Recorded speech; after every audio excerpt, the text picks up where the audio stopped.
Radhe Radhe to everyone, welcome to Mathura and my new blog. अभी हम लोग पहुंच गए हैं मथुरा और रात के बज रहे थे 3:15 करीबन।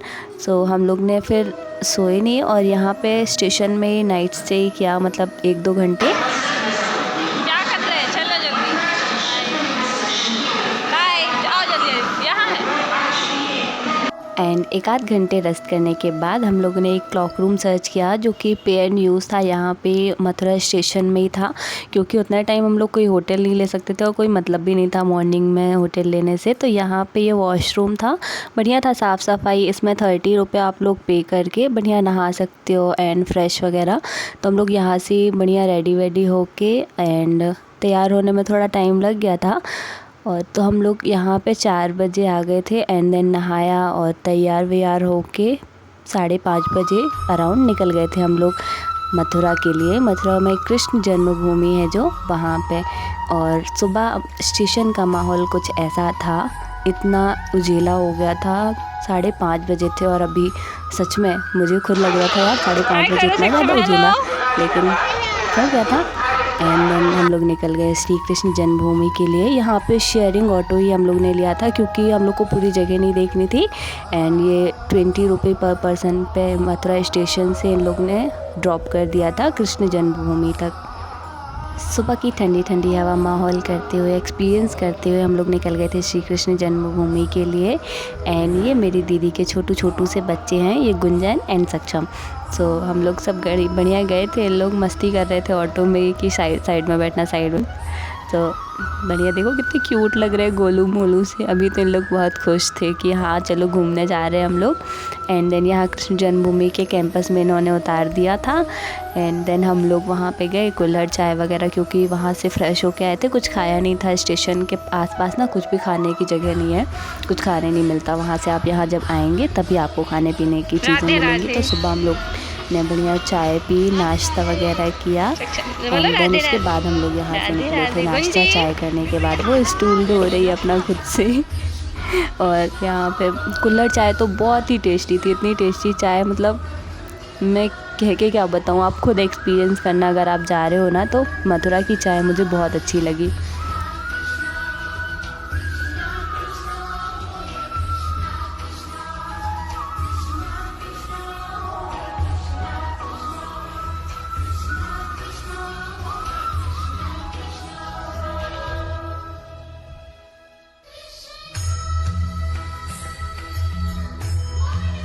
हम लोग चारों पाँचों बढ़िया तिलक करवाने के बाद फिर जन्मभूमि दर्शन के लिए पहुंच गए थे। वहां पर अंदर तो मोबाइल अलाउ नहीं था, तो जितना फ़ोटो वोटो हो सका तो मैंने बाहर ही क्लिक किया है।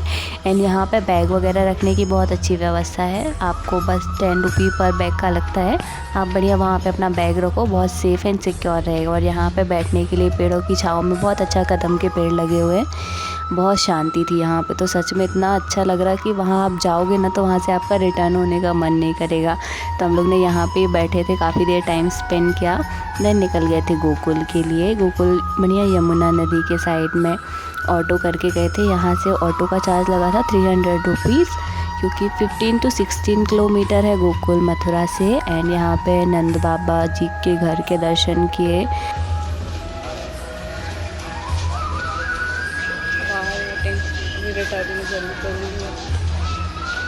तो ये अभी अपन सबसे पहले कहाँ पे जा रहे हैं गुरुजी? नंद बाबा के घर। नंद बाबा के है ना? भगवान को लेके आए हैं। देखो ये सामने मथुरा है। हाँ, यहाँ से नहीं मथुरा से ही आए हैं अभी हम लोग। यही यमुना के किनारे किनारे जेल खाने से भगवान को लेके आए ना। हाँ हाँ, तो यही यमुना के किनारे किनारे लेके आए हैं, यही नदी पार की है। जब आप ऑटो से यहाँ पे आते हो ना गोकुल, तो ये रास्ते में ही आपको, मतलब गोकुल पहुँचने के थोड़ी देर पहले, ये आपको एक पंडित जी मिल जाते हैं। आप 50 रुपीज़ में इनको, मतलब ये आपको पूरा गाइड करते हैं गोकुल की जो भी जगह है ना, तो वो आपको दिखाते हैं। क्योंकि यहाँ पे कुलियों में गलियों में अंदर जाना पड़ता है, तो वो आपको एग्जैक्ट पता नहीं होगा, तो यही आपको गाइड करते जाते हैं एंड घर दिखाते जाते हैं। एंड यहाँ पे एक स्कैम भी है, मतलब मैं तो स्कैम ही बोलूँगी भाई उसको। अभी आप देखते जाओ, फिर मैं बताऊँगी कि क्या स्कैम है। एक्चुअली मेरी लैंग्वेज में स्कैम है, आपकी लैंग्वेज में मुझे नहीं पता क्या है। तो ये नंद बाबा जी के घर आ गए थे। ये आपको थोड़ा ब्लर हो गई हो, फ़ोटो दिख रही होगी नंद बाबा एंड उनकी यशोदा माँ की मूर्ति। ये आप मेरे आगे देख रहे हैं, ये स्कैम का फर्स्ट राउंड है। अभी आप देखते जाना। उसके बाद मैंने मंदिर के पूरे राउंड किए। ये पूतना माता है, बहुत ज़्यादा एकदम बहुत बड़ा मंदिर तो नहीं है यहाँ पे, बस छोटा सा है, लेकिन सारी चीज़ों को इन्होंने बना के रखा है। यहाँ पे लोग क्या करते हैं कि कृष्ण जी के चरणों में हाथ रखवा के झूला झुलाने के बहाने और पैसे लेते हैं उनसे। आप 5,000 दो और जितने आपको, लेकिन आपसे 1000 के अबव तो इन लोग निकलवा ही लेते हैं पैसे। एंड मेरे हिसाब से दान वो होता है जो आप अपने मन से दो, एंड आपको उसके बाद आपको कुछ भी अखरे ना, है ना। ऐसा कोई ज़बरदस्ती निकलवाए पैसे तो वो तो स्कैम ही होता है ना। आप ही इसमें कमेंट करके ज़रूर बताना कि स्कैम है या दान। मेरी लैंग्वेज में तो स्कैम है। आप यहाँ पे आओ तो आप ये इसमें कभी भी मत फंसना, और आपकी जितनी श्रद्धा हो उतना दान करना। मेरी मम्मी और सिस्टर दोनों फंस गई थी इसमें। गोकुल से सीधा हम लोग वृंदावन चले गए थे, एंड वहाँ पे होटल लिए रुकने के लिए। एंड देन वहाँ से फ्रेश वगैरह होके हम लोग 4:30-5 बजे इस्कॉन टेम्पल आ गए थे। यहाँ पे तो इतना अच्छा लग रहा था, भगवान का प्रसाद था, खिचड़ी मिल रही थी यहाँ पे। तो खिचड़ी वगैरह खाने के बाद भगवान जी के दर्शन करे। ये मेरे चंगू मंगू डाइनिंग टेबल लगा के बैठे हैं। सच बताऊँ ना, आपको वृंदावन के जितने भी टेम्पल हैं, आपको वहाँ से रिटर्न होने का मन नहीं करेगा। इतना ज़्यादा आपको लगता है बस वहाँ पे ही रुक जाएं। और इस्कॉन टेम्पल में तो बस आपको एक ही धुन सुनाई देगी, हरे कृष्णा हरे राम हरे कृष्णा, और बस आप इसमें ही लीन हो जाओगे। सच में हम लोग तो, मैं क्या बताऊँ, अब इतनी खुशी हो रही, वहाँ से रिटर्न होने का मन नहीं होता यार, लेकिन फिर भी आपके 1-2 घंटे तो वहाँ पर लग जाएंगे। एंड चलिए थोड़ी देर भक्ति में लीन होते हैं भगवान जी की फिर से।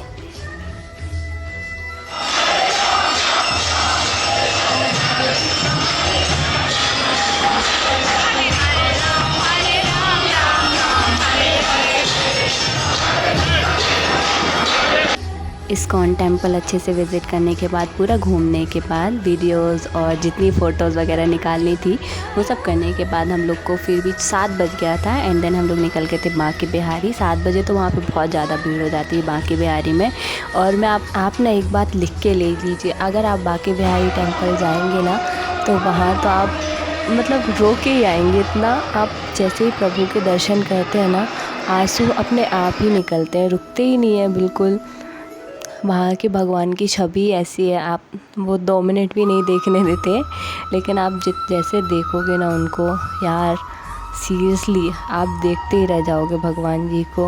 और उसके बाद फिर बांके बिहारी के दर्शन करने के बाद हम लोग होटल चले गए थे। एंड उसके नेक्स्ट डे हम लोग निकल गए थे फिर से निधिवन के लिए सुबह से, क्योंकि निधिवन अपोजिट साइड था और हम लोग बहुत ज़्यादा थक गए थे। बांके बिहारी की तो मैंने एक भी क्लिप नहीं रिकॉर्ड की है। तो हम लोग वहाँ से निधिवन निकल गए थे, जहाँ पे होटल था हम लोगों का प्रेम मंदिर के पास में ही था।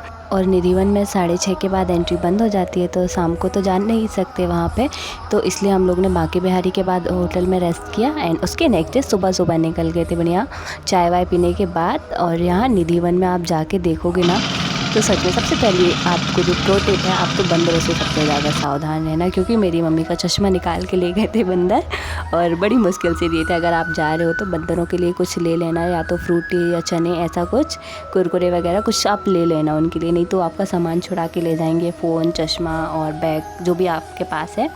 और यहाँ पे बोलने के लिए मेरे पास अब कुछ नहीं है, बस राधे राधे। और आप देखते जाइए, एंजॉय कीजिए मेरा वीडियो।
निधिवन में बहुत अच्छे से टाइम स्पेंड करने के बाद हम लोग निकल गए थे खाना खाने। निधिवन से घूम घाम के फ्री हो गए थे एंड देन उसके बाद हम लोग सीधा प्रेम मंदिर के लिए रेस्ट करने गए थे, लेकिन उसके पहले भूख लग गई थी तो खाना खाया। निधिवन के बाहर ही ये होटल था, यहाँ पे 80 रुपये पर पर्सन के लिए थाली थी एंड भर पेट खाना। उसमें आपको जितना खाना हो आप खा सकते हैं, लेकिन आपको शेयर नहीं करनी आपकी थाली। तो बस हम लोग ने खाना खाया एंड देन चेकआउट किया होटल से एंड फिर प्रेम मंदिर, क्योंकि 12 बजे चेकआउट था तो चेकआउट कर गए थे। और उसके दूसरे दिन हम लोग को जाना था वाराणसी, क्योंकि वहाँ का भी हम लोग को दर्शन करना था, टूर था।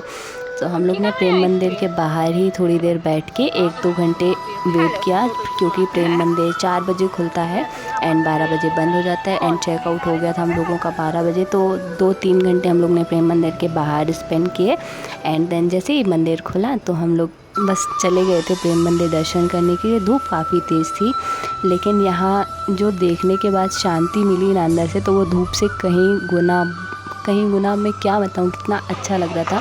जितना ज़्यादा धूप से थकान हुई थी ना, उतनी ही ठंडक मिल रही थी यहाँ की शांति से।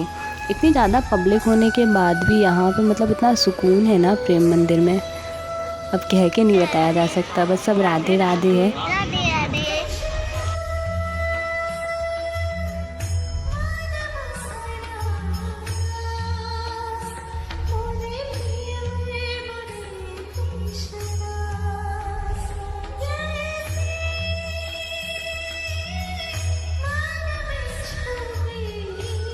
प्रेम मंदिर से फटाफट दर्शन किए एंड देन हम लोग निकल गए थे मथुरा के लिए। मोमोज़ खाते हुए, यहाँ के मोमोज़ मतलब लजीज थे, मैं क्या बताऊँ। और फिर उसके बाद 7:30 बजे, क्योंकि द्वारकाधीश बंद हो जाता है, तो हम लोगों ने इतने फटाफट करते हुए द्वारकाधीश के दर्शन किए। बस 2 मिनट में हम लोगों को दर्शन हुए थे, देन यहाँ के पट बंद हो गए थे, क्योंकि 7:30 बजे फिक्स रहता है यहाँ के पट बंद हो जाते हैं। तो हम लोग मथुरा से जल्दी आए थे यहाँ पे द्वारकाधीश जी के मंदिर एंड यहाँ से पास में ही है यमुना जी का घाट। तो यमुना जी की आरती तो मिस हो गई थी हम लोगों से, क्योंकि वो भी 7:30 बजे हो जाती है। तो हम लोग ने खुद दीपदान वगैरह किया एंड मैंने और दीदी ने थोड़ी यमुना जी की पूजा की। और उसके बाद बस हम लोग निकल गए थे नेक्स्ट डे, मतलब हम लोगों की ट्रेन थी जो वाराणसी के लिए, उस ट्रेन के लिए स्टेशन। तो बस आज का ब्लॉग यहीं तक, इसका नेक्स्ट पार्ट आपको बहुत जल्दी मिल जाएगा। वाराणसी का ब्लॉग है जो कि, तो आप उसको भी चेक करना मत भूलना। अगर वीडियो अच्छी लगी तो प्लीज़ लाइक कर देना और सब्सक्राइब कर देना मेरे चैनल को अगर न्यू हो तो। और कमेंट में राधे राधे लिखना तो बिल्कुल भी मत भूलना। और मेरा ब्लॉग कैसा लगा ये भी आप बताना मुझे। ओके, चलो मिलती हूँ नेक्स्ट वीडियो में। Radhe Radhe, bye bye, you so much for watching. और आप मथुरा में आए हो या नहीं आप ज़रूर बताना मुझे। Stay tune with me for next blog. Bye.